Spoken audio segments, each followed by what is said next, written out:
Hello दोस्तों, तो मैं विशाल यादव स्वागत करता हूं आपके अपने विशाल यूनिक कंसेप्ट पर। तो चलिए आज हम देखने वाले हैं क्लास 12 के फिजिक्स का चैप्टर नंबर 1। उसमें आज हम देखेंगे कि वैद्युत द्विध्रुव के कारण निरक्षीय या अनुप्रस्थ स्थिति में उत्पन्न वैद्युत क्षेत्र की तीव्रता कैपिटल E की हम गणना करेंगे।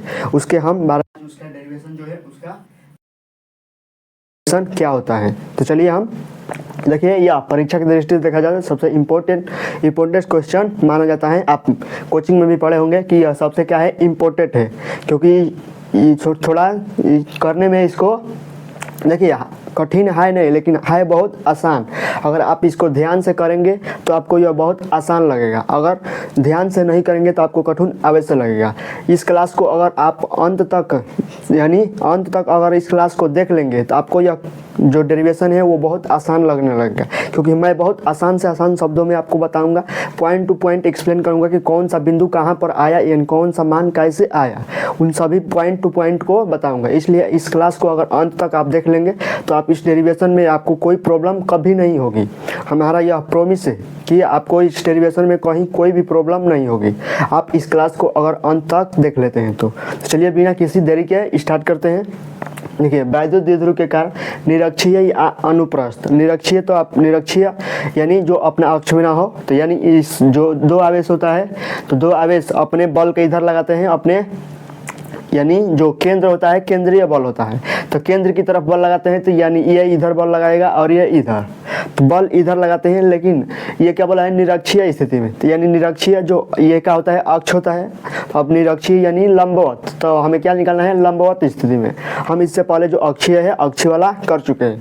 क्या है, निरक्षीय अनुप्रस्थ स्थिति। अनुप्रस्थ क्यों बोला गया, क्योंकि जब देखो आप अनुप्रस्थ तरंगे पढ़ते हो तो क्या होता है कि अनुप्रस्थ तरंगे वो होती है कि अपने तरंग संचरण की दिशा के लंबवत कंपन करती है, तो उसे हम क्या कहते हैं, अनुप्रस्थ तरंगे कहते हैं। तो वहां से रिलेट करके इसको क्या रखा गया, अनुप्रस्थ स्थिति। क्योंकि अनुप्रस्थ स्थिति क्या है कि दोनों बल किधर लग रहा है, अपने केंद्र की ओर। जब कोई भी आवेश है उस यानी कूलाम का नियम पढ़े होंगे कि जब आवेश लगता है तो वह क्या होता है, केंद्रीय बल होता है। यानी केंद्रीय बल यानी अपने केंद्र की तरफ बल लगता है। तो जबकि अपने केंद्र की तरफ बल लगेगा तो ये इधर लगाएगा और ये इधर, मान लीजिए अपने केंद्र की तरफ लगाएगा ना, तो ये इधर लगाएगा, तो ये क्या है, इसका केंद्र है। और यह क्या है, ये लंबवत होती है, यानी अब बल तो इधर लगा रहा है लेकिन हमें निकालना है वैद्युत क्षेत्र की तीव्रता लंबवत, इसलिए इसे क्या दिया गया, अनुप्रस्थ नाव दिया गया, इस तरह लंबवत। उसी से रिलेट करके जो प्रस्थ तरंगे होती है उसी से रिलेट करके इसको अनुप्रस्थ तरंगे नाव, अनुप्रस्थ स्थिति नाव दिया गया। तो यहाँ से इसको आप समझ गए होंगे कि अनुप्रस्थ स्थिति के नाव क्यों दिया गया। अब देखिए हमारा यह फिगर होता है कि सबसे बोला वैद्युत द्विध्रुव के कारण। तो सबसे पहले हमें एक वैद्युत द्विध्रुव आघूर्ण बनाना पड़ेगा। तो वैद्युत द्विध्रुव आघूर्ण क्या होता है, आप जानते होंगे, पढ़े होंगे कि वैद्युत द्विध्रुव आघूर्ण में वैद्युत द्विध्रुव में कोई एक आवेश और दोनों आवेशों के बीच की दूरी के गुणनफल को हम क्या कहते हैं, वैद्युत द्विध्रुव आघूर्ण कहते हैं। ये तो आघूर्ण हो गया। और यहाँ पर क्या बना है, वैद्युत द्विध्रुव, तो जिसमें दो आवेश होता है, दोनों आवेश का परिणाम क्या होता है, समान होता है, लेकिन जो उसका नेचर होता है यानी प्लस और माइनस की जो प्रकृति होती है वो अलग अलग होती है। यहाँ पर दो यानी एक वैद्युत द्विध्रुव AB लंबाई का एक वैद्युत द्विध्रुव आघूर्ण बनाए हैं। यहाँ पर एक क्या है, माइनस क्यू आवेश है, A बिंदु पर माइनस क्यू आवेश है और दूसरे सिरे पर क्या है, प्लस क्यू आवेश है। और दोनों आवेशों के बीच की दूरी क्या माने हैं, 2L माने हैं। देखिए 2L आप इसके अतिरिक्त कुछ भी मान सकते हैं, 2L मानो, 3L मानो, 5L मानो, ये आप पर डिपेंड करता है कि इसको क्या मानते हो। सभी NCERT में भी देखोगे 2L ही लिया है, इसलिए हम 2L ही लेकर चलते हैं।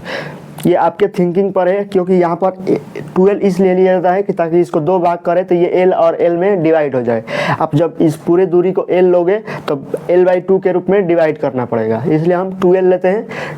कहीं भी देखो NCERT मित्तल कहीं पर भी देखोगे तो 2L ही लिया है, इसलिए हम 2L लेकर चलते हैं। हम भी ठीक हो जाएगा, दो भागों में डिवाइड करेंगे। यह क्या है, इसका मध्य बिंदु, एक मान कर चलते हैं कि यह क्या है, इसका मेन पॉइंट है। ये क्या है, O मान लेते हैं, मध्य बिंदु है, तो मध्य बिंदु है, तो यह पूरी दूरी 2L है, तो ये क्या हो जाएगी, हाफ हाफ यानी L में बट जाएगी। ये इतनी दूरी L हो गई और इतनी दूरी क्या हो गई, L हो गई। अब निकालना है निरक्षीय स्थिति में। तो निरक्षीय स्थिति में निकालने के लिए देखिए यानी लंबवत, तो ये क्या है हमारा, एक बिंदु P मान लिया है, इसके केंद्र से एक बिंदु P मान लिया है लंबवत, यानी ये क्या है हमारा, लंबवत है। लंबवत स्थिति में एक बिंदु P है, तो यहाँ पर ये आवेश भी अपना चुंबकीय क्षेत्र उत्पन्न करेगा, और ये चुंबकीय क्षेत्र नहीं, वैद्युत क्षेत्र उत्पन्न करेगा और ये आवेश भी यहाँ पर अपना क्या करेगा, वैद्युत क्षेत्र उत्पन्न करेगा। तो जब इस आवेश के द्वारा यहाँ पर वैद्युत क्षेत्र उत्पन्न होगा तो ये अपनी तरफ आकर्षित करेगा। अगर यहाँ पर कोई आवेश रैंडम मान लोगे तो यहाँ पर उस आवेश को यह क्या करेगा, आकर्षित करेगा और यह आवेश क्या करेगा, यहाँ पर कोई आवेश होगा उसको क्या करेगा, प्रतिकर्षित करेगा। क्योंकि यह प्लस आवेश का यह नेचर होता है कि वो अपने अंदर से चुंबक यानी वैद्युत क्षेत्र को उत्सर्जित करता है। तो ये अपने अंदर से वैद्युत क्षेत्र उत्सर्जित करेगा तो इसको क्या करेगा, प्रतिकर्षित करेगा। तो जब प्रतिकर्षित करेगा तो इसके द्वारा उत्पन्न जो वैद्युत क्षेत्र की तीव्रता है वो क्या है, हमारा E1 है और इसके द्वारा उत्पन्न वैद्युत क्षेत्र की तीव्रता E2। ये क्या करेगा, अपनी ओर आकर्षित करेगा कोई भी आवेश वहाँ पर रखा होगा। तो एक रैंडम मान कर चलते हैं कि बिंदु P पर दोनों के उत्पन्न वैद्युत क्षेत्र है, तो यह क्या करेगा, आवेश को आकर्षित करेगा। तो इसके लिए E2 मान लिए हैं और ये क्या करेगा, आवेश को क्या करेगा, प्रतिकर्षित करेगा। यानी इसके लिए क्या मान लिए हैं, E1 मान लिए हैं। ये हमें ज्ञात हो गया। अब देखिए दोनों क्या है, थीटा कोण पर झुके हुए हैं। यानी जहाँ पर हमें वैद्युत क्षेत्र की तीव्रता ज्ञात करनी है परिणामी, वहाँ से यह क्या है, थीटा कोण से झुके हुए हैं। तो जब कोई भी वस्तु अगर थीटा कोण पर झुकी हो तो उसके दो घटक होते हैं, या तो एक क्षैतिज घटक होंगे और ऊर्ध्वाधर घटक। दो घटक अवश्य होंगे। अगर दो यानी थीटा कोण पर वह झुका हुआ है तो उसके दो घटक अवश्य होंगे, क्षैतिज घटक होगा और एक ऊर्ध्वाधर घटक होगा। तो इसका एक क्या है, हमारा थीटा कोण पर झुका है और ये भी थीटा कोण पर। तो इसके समांतर यानी इस क्या है, वैद्युत द्विध्रुव है, इसके समांतर हम एक रेखा खींचते हैं। इस जहाँ पर हमें वैद्युत क्षेत्र की तीव्रता ज्ञात करनी है वहाँ पर वैद्युत द्विध्रुव के समांतर एक रेखा खींचते हैं। तो वहाँ पर वैद्युत द्विध्रुव के समांतर एक रेखा खींचे हैं तो वैद्युत द्विध्रुव के समांतर यह क्या है, हमारा रेखा। तो जब ये और ये दोनों क्या है, एक दूसरे के समांतर है, तो जब ये कोण थीटा है तो ऊपर वाला भी कोण थीटा होगा। क्यों होगा, एकांतर यानी संगत, अंतः संगत कोण से, संगत कोण से होगा। संगत कोण से क्या होता है, ये कोण थीटा है तो ये कोण भी थीटा होगा। और ये क्या हो जाएगा, ये कोण थीटा है, ये दोनों समांतर है तो ये थीटा तो ये थीटा, एकांतर अंतः कोण। यहाँ पर क्या लगा, एकांतर अंतः कोण से यह क्या हो गया, बराबर हो गया। और ये क्या हो गया, एकांत, यहाँ पर क्या हो गया, ये संगत कोण से यहाँ पर ये थीटा है तो ये भी थीटा होगा।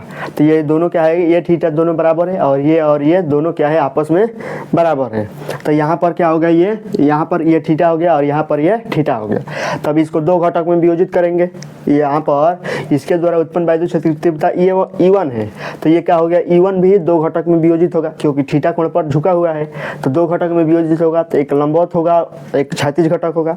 तो लंबवत घटक क्या होता है, लंबा यानी लंबवत होता है। तो लंबवत घटक क्या है, E1 sin थीटा। देखिए हमारा जिधर थीटा होता है उधर हम cos थीटा लेते हैं। ये आप फिजिक्स का एक नियम है, आप नियम मानिए या एक कैसे भी आप समझ जाइए कि जिधर थीटा होता है उधर cos थीटा ही हमेशा होता है। कोई भी फिजिक्स में अगर डेरिवेशन कर रहे हैं, अगर थीटा आ रहा है यानी जिधर कोण आप थीटा लिए हैं उधर ही आपको cos थीटा लेना पड़ेगा। तो यहाँ पर हम थीटा लिए हैं तो E1 के द्वारा जो थीटा कोण से E1 झुका हुआ है यानी क्षैतिज अक्ष में है, क्षैतिज अक्ष से जो वैद्युत क्षेत्र की तीव्रता है वो क्षैतिज अक्ष से थीटा कोण बना रहा है। तो वहाँ से क्या हो जाएगा, E1 cos थीटा हो जाएगा। तो ये हो जाएगा E1 cos थीटा। और जब E1 cos थीटा क्षैतिज हो गया तो ऊर्ध्वाधर तो आप अवश्य होगा sin थीटा। ये क्या हो गया, E1 sin थीटा हो गया। तो प्लस क्यू आवेश के द्वारा उत्पन्न वैद्युत क्षेत्र की तीव्रता को दो भागों में हम डिवाइड कर लिए यानी दो घटकों में बट गया। अब क्या हो जाएगा, माइनस क्यू आवेश के द्वारा उत्पन्न वैद्युत क्षेत्र की तीव्रता क्या है, हमारा E2 है। तो E2 भी हमारे दो घटक में वियोजित होगा। तो एक होगा क्षैतिज घटक और एक होगा ऊर्ध्वाधर घटक। तो ऊर्ध्वाधर घटक क्या होगा, इसके नीचे की तरफ होगा। क्यों होगा, क्योंकि वैद्युत क्षेत्र की तीव्रता ये क्या है, अपनी ओर आकर्षित कर रहा है। तो इसके लिए वैद्युत यानी ऊर्ध्वाधर घटक होगा नीचे की तरफ होगा और क्षैतिज घटक तो क्षैतिज में ही होगा। तो इसके द्वारा क्षैतिज घटक ये भी यहाँ पर थीटा कोण बना रहा है। तो जब थीटा कोण बना रहा है तो क्षैतिज घटक क्या हो जाएगा, E2 cos थीटा हो जाएगा। और ऊर्ध्वाधर घटक बना रहा है यह, तो ऊर्ध्वाधर घटक क्या हो जाएगा, E2 sin थीटा हो जाएगा। तो ये भी इसका ऊर्ध्वाधर घटक ये है और इसका ऊर्ध्वाधर घटक क्या है, ये है। तो इस फिगर को बहुत आसानी से आसान शब्दों में आप समझ गए होंगे क्योंकि देखिए बहुत बड़ा फिगर है नहीं, बस हमें क्या बनाना है, एक वैद्युत द्विध्रुव आघूर्ण बनाना है। अब वैद्युत द्विध्रुव आघूर्ण बनाते निरक्षीय स्थिति में हमें ज्ञात करना है। तो निरक्षीय स्थिति एक मान लेते हैं बिंदु रैंडम, मान लेते हैं बिंदु P है। तो जब बिंदु P है तो यहाँ पर हमें वैद्युत क्षेत्र की तीव्रता ज्ञात करनी है। तो दोनों आवेश हमें यहाँ पर कुछ न कुछ प्रभाव अपना डालेंगे। तो इसके द्वारा उत्पन्न वैद्युत क्षेत्र की तीव्रता E1 और इसके द्वारा उत्पन्न वैद्युत क्षेत्र की तीव्रता E2। तो फिगर को आप आसानी से समझ गए होंगे। अब चलिए इसमें फिगर को देखकर हम थोड़ा माना की बता देते हैं, आप लिख लीजिएगा। क्या हो जाएगा, माना की कैसे लिखेंगे, माना एक वैद्युत द्विध्रुव आघूर्ण, ए बी लंबाई का एक वैद्युत द्विध्रुव आघूर्ण जिसके एक सिरे पर माइनस क्यू आवेश और दूसरे सिरे पर प्लस क्यू आवेश रखा हुआ है। दोनों आवेश यानी उनके बीच की दूरी क्या है 2L है, यानी वैद्युत द्विध्रुव आघूर्ण के बीच की दूरी क्या है 2L है, 2L है, जिसके मध्य बिंदु O से स्मॉल r दूरी पर इसको क्या देख सकते हो, स्मॉल r दूरी देख सकते हो, क्योंकि यहाँ पर खींचे हैं तो इसकी दूरी तो हमें पता नहीं है कितना है, तो हम एक दूरी मान लेते हैं, क्या है हमारा, यह एक दूरी मान लेते हैं, स्मॉल r मान लेते हैं। तो स्मॉल r दूरी पर एक बिंदु P है, जहाँ पर उत्पन्न परिणामी वैद्युत क्षेत्र की तीव्रता कैपिटल E की गणना करें। बस इतना ही लिखना है, बहुत ज़्यादा बढ़ा चढ़ाकर आपको लिखना नहीं है, जितना फिगर में दिखाई दे रहा है उतना ही लिखना है। चलिए यहाँ पर हम मेजर पॉइंट को डिस्कस कर लेंगे। तो मेजर पॉइंट इसका क्या है, तो हमें क्या ज्ञात करना है, वैद्युत क्षेत्र की तीव्रता परिणामी। तो चलिए हम ज्ञात करते हैं, कैसे ज्ञात करेंगे। तो देखिए यहाँ पर हमें ज्ञात करना है, तो माइनस प्लस क्यू आवेश के द्वारा उत्पन्न वैद्युत क्षेत्र की तीव्रता यहाँ पर ज्ञात करना पड़ेगा, और माइनस क्यू आवेश के द्वारा भी यहाँ पर ज्ञात करना पड़ेगा। तो जब यहाँ पर पहले क्या हो जाएगा, यह बिंदु आवेश है, यहाँ पर ज्ञात कर रहा है, यह भी बिंदु आवेश है, तो किस बिंदु आवेश के कारण उत्पन्न वैद्युत क्षेत्र की तीव्रता हम ये पढ़ चुके हैं। तो उसी सूत्र का हम यहाँ पर क्या करेगा, पालन करना पड़ेगा, उसी सूत्र का हम उपयोग करके इसको हल करेंगे। तो सबसे पहले क्या लिखेंगे, बिंदु आवेश के कारण, इस सूत्र का उपयोग होगा, तो पहले हम इसको लिख लेते हैं। बिंदु आवेश के कारण वैद्युत क्षेत्र की तीव्रता, तो क्या हो जाएगी, वैद्युत क्षेत्र की तीव्रता E बराबर 1/, देखिए 1/4 pi epsilon not into Q बटे में आर स्क्वायर हो जाएगा, बराबर या के क्यू बटे में आर स्क्वायर लिखिए, इसको के लिखिए, या 1/4 पाई एप्सिलॉन नॉट, दोनों क्या होता है, बराबर होता है। हम इसी को लेकर हल करेंगे, क्योंकि ये छोटा दिख रहा है, जल्दी से हम लिख पाएंगे इसको थोड़ा लिखने में टाइम लगेगा, इसलिए हम इसको लेकर चलेंगे, और लास्ट में हम इसको लिख सकते हैं। ये दोनों आपस में क्या होते हैं, बराबर ही होते हैं। अब देखिए हमें दोनों आवेशों के लिए निकालने के लिए हमें क्या करना पड़ेगा, इसके लिए माइनस क्यू लेना पड़ेगा, यानी माइनस क्यू लेंगे तो आवेश तो हमें पता है, लेकिन हमें दूरी भी निकालना पड़ेगा, इसमें दूरी और आवेश दोनों की आवश्यकता पड़ेगी। यहाँ पर क्या है, यह के एक अचर है, यहाँ पर क्यू क्या है, आवेश है, आर क्या है, दूरी है, तो आर यानी दूरी और आवेश की आवश्यकता पड़ेगी, क्योंकि अचर की तो आवश्यकता पड़ती नहीं है, अचर तो सब में अचर ही रहता है, आवेश और दूरी की आवश्यकता पड़ेगी। तो इसलिए हम इसके द्वारा जब निकालेंगे तो हम दूरी AP की आवश्यकता पड़ेगी, और इसके द्वारा निकालेंगे इस आवेश के द्वारा यहाँ पर वैद्युत क्षेत्र, तो हमें BP की आवश्यकता पड़ेगी। तो हम पहले ही AP और BP निकाल लेते हैं, ताकि हमें यहाँ पर रखने में कोई प्रॉब्लम ना हो। तो क्या निकालेंगे, पहले BP निकाल लेते हैं। तो क्या निकालेंगे, BP बराबर क्या हो जाएगा हमारा, पाइथागोरस प्रमेय से हम जानते हैं कि BP बराबर क्या हो जाता है, BP, ये क्या है, B और P, ये क्या है हमारा, विकर्ण है, तो यह क्या है हमारा, लंब है। तो पहले लिख लेते हैं समकोण त्रिभुज, क्या हो जाएगा, समकोण त्रिभुज OBP में, समकोण त्रिभुज BOP में, समकोण त्रिभुज BOP में क्या हो जाएगा, कोण का स्क्वायर यानी BP का स्क्वायर बराबर लंब का स्क्वायर प्लस आधार का स्क्वायर हो जाएगा। तो BP बराबर क्या हो जाएगा हमारा, अंडर रूट, यहाँ से स्क्वायर उधर लेकर जाओगे तो अंडर रूट, OP का स्क्वायर क्या है हमारा, OP क्या माने है, R, यानी R स्क्वायर प्लस OB क्या है हमारा, L है, तो यहाँ पर L है तो L स्क्वायर हो जाएगा, L स्क्वायर आ गया, यहाँ से हमारा BP आ गया। अब BP पता चल गया तो हम AP भी आसानी से निकाल सकते हैं, क्योंकि ये दोनों क्या है, एक दूसरे के बराबर ही है त्रिभुज। ये देखो BOP देखो, तो हमारा क्या है, ये हमारा लंब है, तो इसमें भी देखो AOP में ये क्या है, हमारा लंब है, यानी लंब तो बराबर है, और आधार इसका ये है और इसका आधार ये है, यानी L भी बराबर है, तो R square plus L square AP का भी मान आएगा। तो हम यहाँ से लिख सकते हैं इसी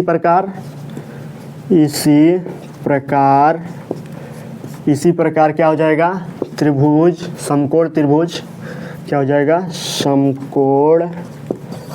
समकोण त्रिभुज AOP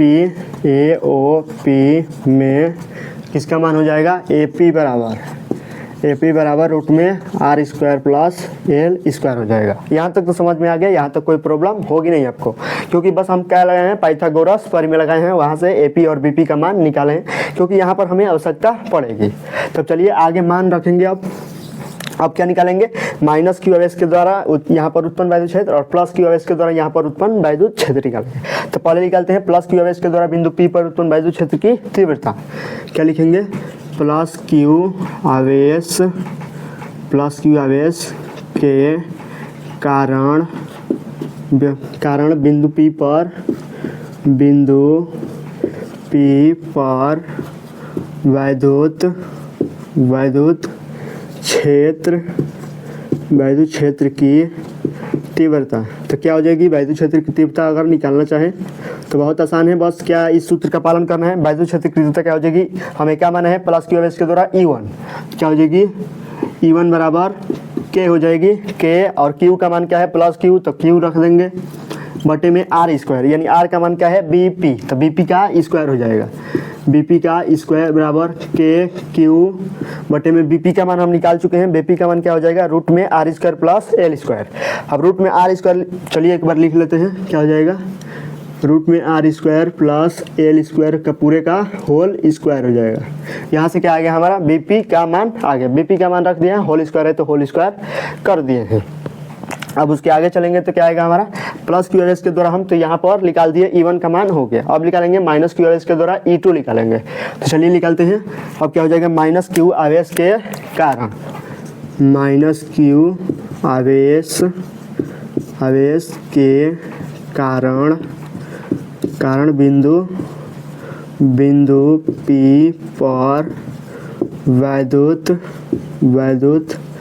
क्षेत्र की तीव्रता। तो क्या हो जाएगी प्लस माइनस क्यू के कारण क्या हो जाएगी E2 है ना, माइनस क्यू के द्वारा क्या माने हैं E2 माने, तो E2 बराबर क्या हो जाएगा के लिख लेंगे के, क्यू का मान क्या है माइनस क्यू, तो ये क्या है एक वैद्युत क्षेत्र की तीव्रता एक सदिश राशि है, तो जब सदिश राशि है तो माइनस क्यू है या प्लस क्यू है, वहां पर क्या लेना है यहाँ पर, तो एपी का स्क्वायर हो जाएगा, एपी का स्क्वायर बराबर के क्यू बटे में एपी का मान क्या है हमारे यहाँ पर निकाला है रूट में आर स्क्वायर एल स्क्वायर का पूरे का क्या हो, यहाँ से हम एपी E2 का मान भी निकाल लिया और E1 का मान भी निकाल लिया। अब निकालेंगे कि बिंदु P पर परिणामी वैद्युत क्षेत्र की तीव्रता। तो हम बहुत आसान है, देखिए बिंदु P पर परिणामी निकालने के लिए दो स्थितियां निकालनी पड़ेगी, पहला तो निकालना पड़ेगा ऊर्ध्वाधर स्थिति और दूसरा क्षैतिज स्थिति। तो चलिए पहले लिखते हैं बिंदु P पर परिणामी वैद्युत क्षेत्र की तीव्रता। क्या लिखेंगे बिंदु P पर परिणामी वैद्युत क्षेत्र की तीव्रता। तो क्या हो जाएगी परिणामी वैद्युत क्षेत्र की तीव्रता पहले निकालेंगे, यानी P पर परिणामी वैद्युत क्षेत्र की तीव्रता निकालने के लिए पहले ऊर्ध्वाधर स्थिति में निकालते हैं। तो क्या हो जाएगी एक ऊर्ध्वाधर होगा एक क्षैतिज होगा, दोनों स्थिति में तो हमें निकालना पड़ेगा ना। तो क्या हो जाएगा ऊर्ध्वाधर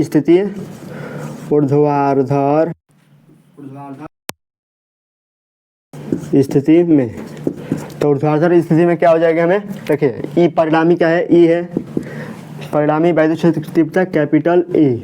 तो क्या हो जाएगी कैपिटल ई बराबर ऊर्ध्वाधर स्थिति में देखिए यह क्या है एक ऊपर की दिशा में जा रहा है एक नीचे की दिशा में जा रहा है, और वैद्युत क्षेत्र की तीव्रता क्या है हमारा सदिश राशि है। तो वैद्युत क्षेत्र की तीव्रता जब सदिश राशि है और इसकी दिशा विपरीत होती है तो हमें दोनों सदिशों को क्या करना पड़ता है घटाना पड़ता है। तो हम दोनों सदिशों को क्या करेंगे घटाएंगे, तो ई बराबर क्या हो जाएगा E1 साइन थीटा प्लस यानी माइनस हो जाएगा माइनस E2 साइन थीटा हो जाएगा। ऊर्ध्वाधर यही ना है साइन थीटा ही ना है ऊर्ध्वाधर, तो ऊर्ध्वाधर में क्या है दोनों दिशा विपरीत है।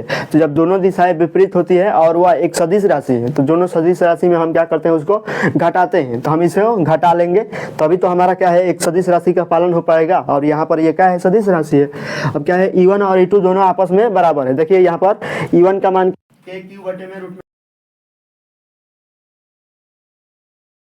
E2 का मान क्या है के क्यू बटे में रूट में R square plus L square का होल स्क्वायर, यानी दोनों E1 और E2 क्या है बराबर है। तो इसलिए हम इसको E1 के स्थान पर E2 लिख लो या E2 के स्थान पर E1 लिख लो। क्या हो जाएगा हमें E बराबर इसके स्थान पर हम E1 रखने देते हैं इसको साइन थीटा माइनस इसको हम क्या लिख लेते हैं E1 साइन थीटा। अब यहाँ पर लिख लेंगे E1 बराबर E2, ये हमारा E1 बराबर E2 है इसलिए हम इसको लिख लिए। अब दोनों ये क्या हो जाएंगे जीरो हो जाएंगे, तो E बराबर क्या हो गया जीरो। अब में क्या हो गया जो ऊर्ध्वाधर स्थिति है उसमें क्या आ गया, हमें वायु क्षेत्र की तीव्रता क्या होगी जी, शून्य हो गई।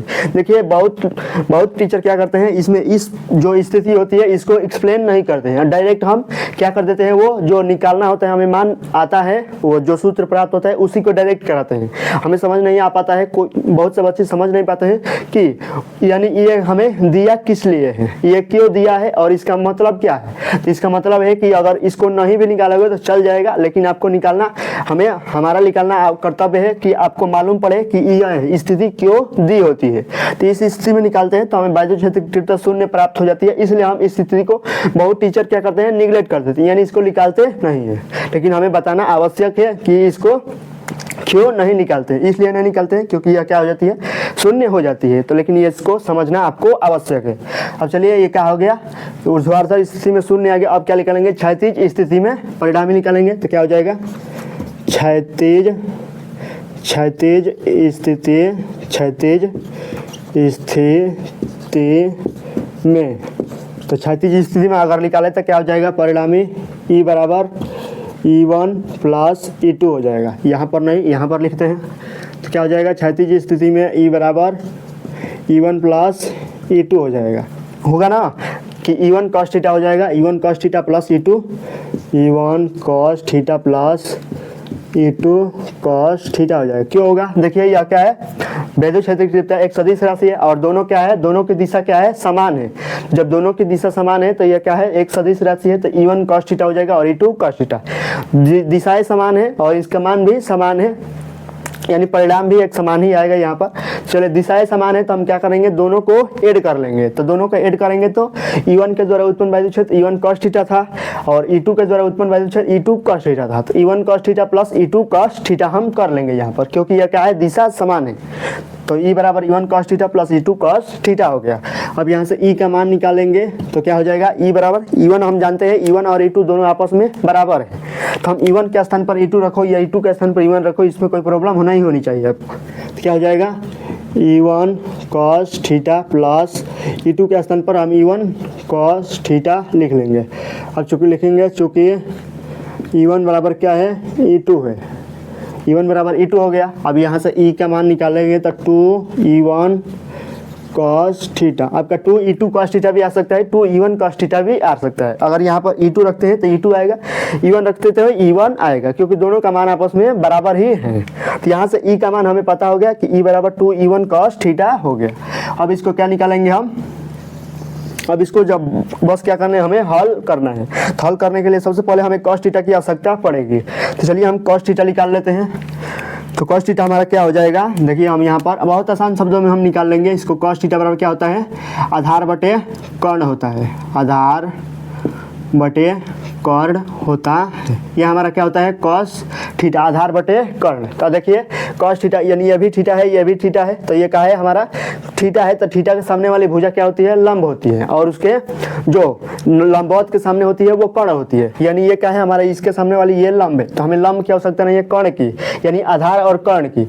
यानी इसके सामने वाला ये कर्ण है और ये क्या है, आधार है। तो आधार का मान क्या है, L है, तो पहले L आएगा, तो बराबर क्या है, L बटे में क्या है, हमें क्या आएगा, कर्ण की आवश्यकता पड़ेगी। तो कर्ण क्या है हमारा, कर्ण यही ना है AP, इसमें देखो तो BP है और इसमें देखो तो AP है, यानी दोनों का AP और BP दोनों आपस में बराबर ही है, तो दोनों का मान एक ही आएगा वहां पर। तो इसलिए हम cos थीटा क्या लिखा है, L बटे कर्ण का मान क्या हो जाएगी, AP और BP निकालो, या दोनों क्या है, यहाँ से AP का मान वही है और BP का मान वही है, तो रख सकते हो रूट में R square plus L square. क्या हो जाएगा, रूट में R square plus L square हो जाएगा। यहाँ से क्या आ गया, cos थीटा का मान हमें प्राप्त हो गया। अब हमें क्या निकालेंगे, cos थीटा का मान यहाँ पर रख देंगे और जो कैलकुलेशन करेंगे जो मान आएंगे वही हमारा आंसर हो जाएगा। चलिए निकालते हैं मान। E बराबर क्या हो जाएगा, 2E1 cos थीटा का मान क्या है, L बटे रूट में R square plus L square हो जाएगा। अब यहाँ से आगे कैलकुलेट करेंगे तो क्या आ जाएगा, 2E1 का मान क्या है, KQ बटे में क्या है, E1 का मान यही ना है, E1 का मान देखो या E2 का मान देखो, दोनों क्या है, सेम है। तो KQ बटे में रूट में R square plus L square है, तो रूट में R square plus L square into L upon root में R square plus L square हो जाएगा।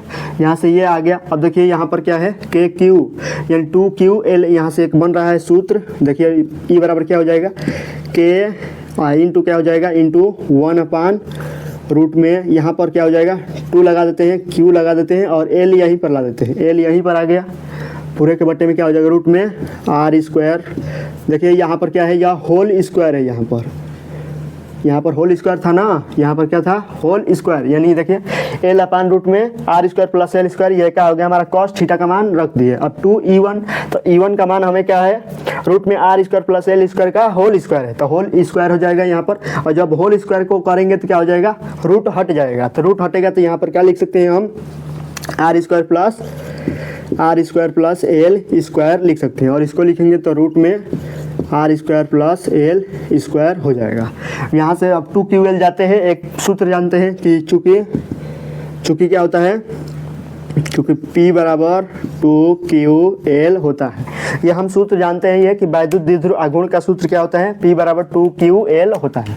और यहाँ पर हम एक स्थिति लेकर चलेंगे, कौन सी स्थिति है चलिए पहले एक बार इसको लिख लेते हैं। क्या हो जाएगा K इंटू P, क्या हो जाएगा K इंटू P बटे में क्या हो जाएगा R² प्लस L², और ये क्या हो जाएगा रूट में R² प्लस L² हो जाएगा।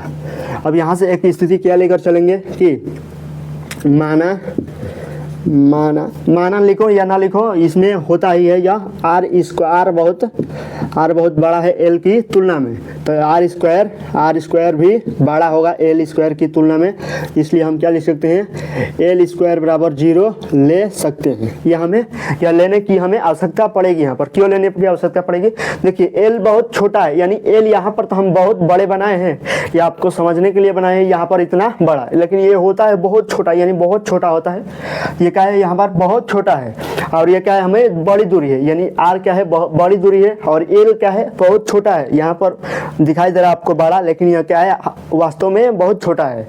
तो जब ये छोटा है और ये बहुत बड़ी दूरी है, यानी जब छोटे यानी छोटा, यानी मान लीजिए 1 है, ये क्या है हमारा 2 है, तो 1 का स्क्वायर करेंगे तो 1 आएगा, और 2 का स्क्वायर करेंगे तो 4 आ जाएगा।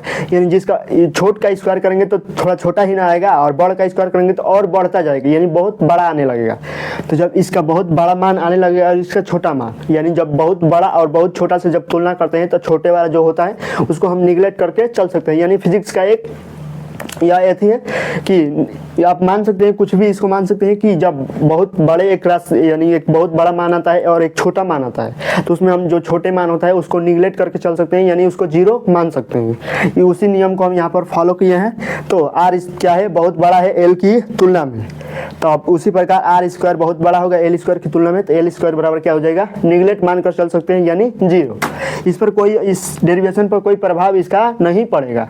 तो क्या हो जाएगा यहाँ पर रख सकते हैं E बराबर K इंटू P बटे में क्या हो जाएगा हमारा, देखिए R² हो जाएगा, R² इंटू L² का मान 0 हो जाएगा, तो 0 यहाँ पर भी रूट में L² का मान 0 रखेंगे तो R² हो जाएगा, यहाँ पर R² हो जाएगा। अब रूट से R² निकालेंगे तो R आ जाएगा, R² इंटू R क्या हो जाएगा R³ हो जाएगा।